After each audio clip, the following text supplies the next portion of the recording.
কার্যক্রম নিষিদ্ধ থাকা আওয়ামী লীগ ঘোষিত লকডাউন বাস্তবে হয়নি দেশের কোথাও। অনলাইনে হাকডাকের মাধ্যমে সীমাবদ্ধ থেকেছে তাদের এই কর্মসূচি। রাজধানী সহ সারা দেশের স্বাভাবিক চিত্র লক্ষ্য করা গেছে।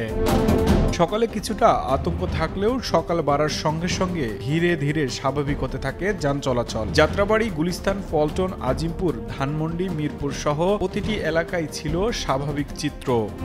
এর আগে ফেসবুক, ইউটিউবে আওয়ামী লীগ ও সহযোগী সংগঠনের নেতাকর্মীরা ঘোষণা দিয়েছিলেন 13 নভেম্বর ঢাকা লকডাউন পালন করবে তারা। দেশে পলাতক বা বিদেশে থাকা নেতারা অনলাইনে দিয়েছিলেন সমর্থনের বার্তা, কিন্তু রাজপথে দেখা মেলেনি তাদের উপস্থিতি। শিক্ষা প্রতিষ্ঠান খোলা থাকলেও উপস্থিতি ছিল কিছুটা কম। গণপরিবহন চলছে সীমিত আকারে। ব্যক্তিগত গাড়ির সংখ্যা ছিল কম, তবে রাজধানীর কর্মচাঞ্চল্য থামেনি। যে কোনো অনাকাঙ্ক্ষিত পরিস্থিতি এড়াতে শহরের প্রবেশ পথ ছিল কড়া নিরাপত্তা। সন্দেহজনক যানবাহনে তল্লাশি চালায় পুলিশ, র্যাব ও বিজিবি।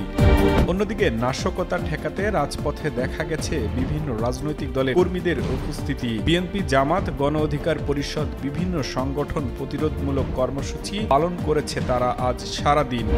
দিন শেষে প্রমাণিত সামাজিক যোগাযোগ মাধ্যমে সরব আহ্বান থাকলেও মাঠে দেখা মেলেনি কর্মসূচির বাস্তবায়ন। নিরাপত্তা বাহিনীর সতর্কতায় রাজধানী কাটিয়েছে নিরুত্তাপ একটি দিন।